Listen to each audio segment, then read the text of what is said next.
It is nearly impossible to mention popular shows that made waves in the 1970s and 1980s without mentioning Happy Days. All right, hey, come on, man. This dance is on me. The show was a perfect fusion of humor, great acting, and impeccable writing skills. However, most people would argue that most of the show's success was because of Henry Winkler's character, Fonzie.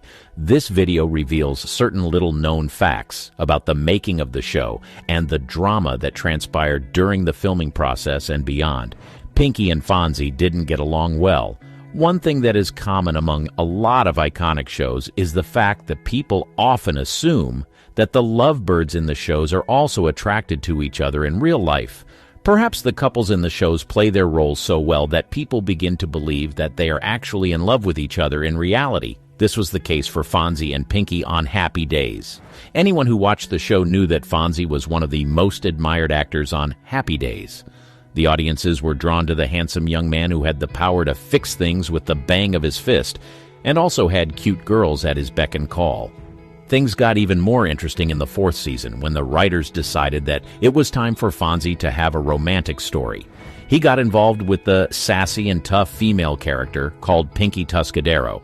The role of Pinky was portrayed by the actress Roz Kelly, who was growing her career at the time. Pinky played Fonzie's love interest on the show for some time, and the audience liked them together. However, what a lot of people didn't know was that Fonzie and Pinky didn't get along in real life. They may have looked good together on screens, but Pinky didn't have an iota of affection for Fonzie.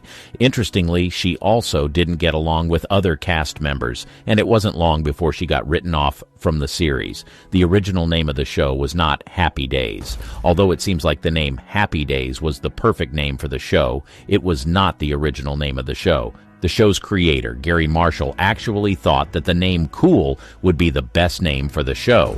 He was of the opinion that the name accurately described the characters and depicted the very essence of the show. Interestingly, the name Cool was used when the first few episodes were being written and created. It was the show's working title for a while until Gary Marshall began to receive constructive criticism regarding his proposed show name and the message that it could pass across to the audience. One of the best things that the show creators did at the time was to ask test audiences what they truly thought about the name of the show. Their responses literally saved the show from a dilemma that they may have faced in the future. Most of the test audiences that were asked if the name Cool was the best fit for the show actually reported that the name reminded them of the Cool cigarette brand. Because of how similar the names were, people assumed that the show was associated with the cigarette brand, and some people thought that the show was about smoking. Gary Marshall knew then and there that it would be unwise to maintain the name he had suggested initially, not because it wasn't a great name, but because of the message it passed across to the target audience. Thankfully, a producer later came up with the name Happy Days, because it was in line with what the show wanted to portray in the first place.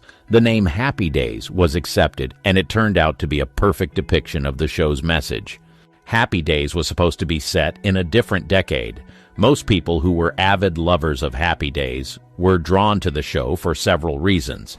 Some liked the fact that the show was an accurate and realistic depiction of the lives of teens in the 1950s, while others liked how real and believable the acting was.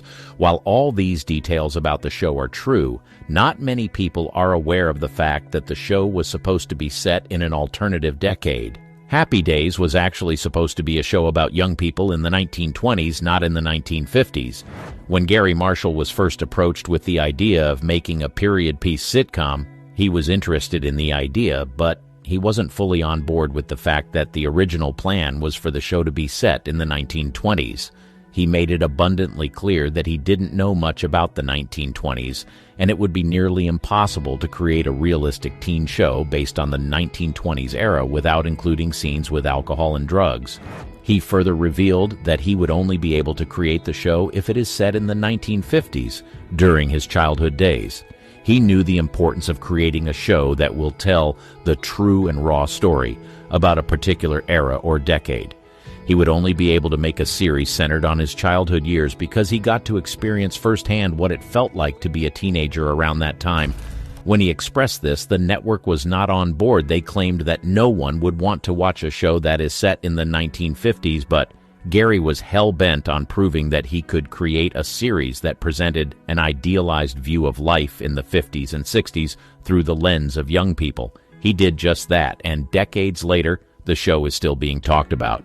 Richie Cunningham took his role to avoid getting drafted into the war. Several audiences of the show liked the role of the clean-cut teen, Richie Cunningham, who was played by actor Ron Howard. In the show, Richie Cunningham is known as a wholesome and caring young man who would often gets involved in schemes designed to attract women. Although several fans of the show grew fond of him, very few people know that the actor almost didn't get a role on the show. If he didn't play smart, he may have been fighting in the Vietnam War while the show was running. When the casting process for the show officially began, Ron Howard had just turned 18 years old and young people were being selected to serve overseas. Ron Howard claimed that because of his terrifyingly low draft number, he was nearly certain to be called up to serve overseas, where the fighting was not going well for American soldiers. Some other young men may have been fine with the idea of going to fight alongside U.S. troops, but Ron Howard had other plans for his life. At the time, he had already enrolled at USC's School of Cinematic Arts, where he was studying to be a film director. He didn't want anything to interfere with his dreams of making it big in Hollywood, so he decided to come up with a plan that would protect him from getting drafted. He realized that a big studio like Paramount would have the resources to keep him from being drafted, so he left school and auditioned for the role of Richie Cunningham. His plan surely succeeded, as he was chosen for the role and successfully dodged getting drafted. The iconic show was almost canceled. It is difficult to believe that a show as iconic and phenomenal as Happy Days almost didn't make it to season 2. The first season of the show didn't perform as well as the creators expected. The ratings of the show were extremely low, and other competitive shows seemed to be raking in more audiences than Happy Days.